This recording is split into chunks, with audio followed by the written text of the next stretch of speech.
hävitame loodust enda ümber, kiiremini kui see suudaks taastuda.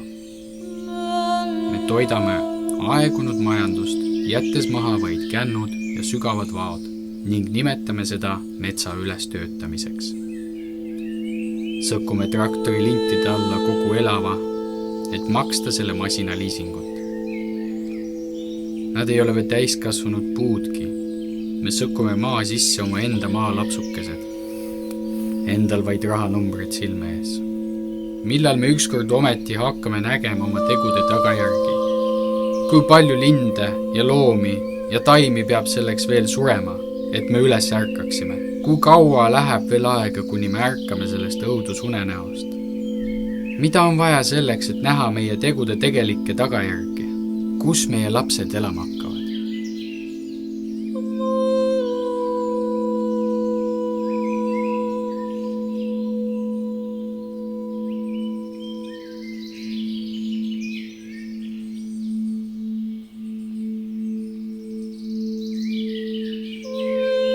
Ma olen kohtunud erinevate metsakaitsjate ja aktivistidega, kes näevad iga päev, mis meie metsades toimub. Nad ütlevad, et olukord on lootusetult kriitiline. Meil on vaja kõigil tõsta häält, et aidata neid inimesi, kes püüavad meeleheitlikult peatada metsaraiet, mis levib nagu kulutuli. Selline metsa majandamine on laastav. Metsa arvendamise asemel tehakse kõikjal lageraideid, sest masinatega on keeruline metsa arvendada.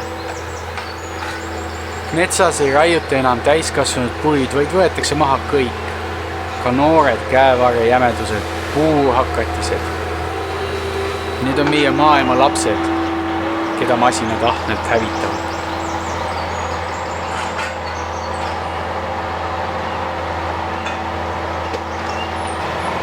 Nagu siga kisab viimses hingetõmbes. Nõnda saehambad vinguvad toores puus. Pilpaid lendab, kasemahlast verised. Põgenevad linnud, loomad ja kõik muud. Maha jäävad neist vaid kodupesad, millest sõitsid üle lindid mehised. Järel vaid on linnupoja jäänused, kellel ümber on vaid nahk.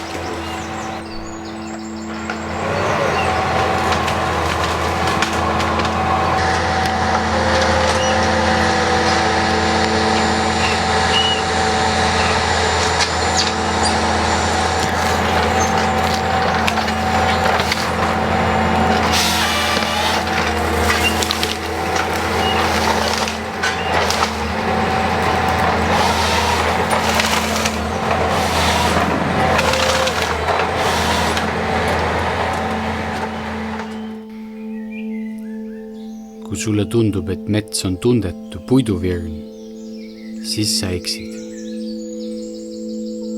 Viimase aja uuringud on näidanud, et mets kuuleb ja näeb ning tajub kõike toimuvat enda ümber.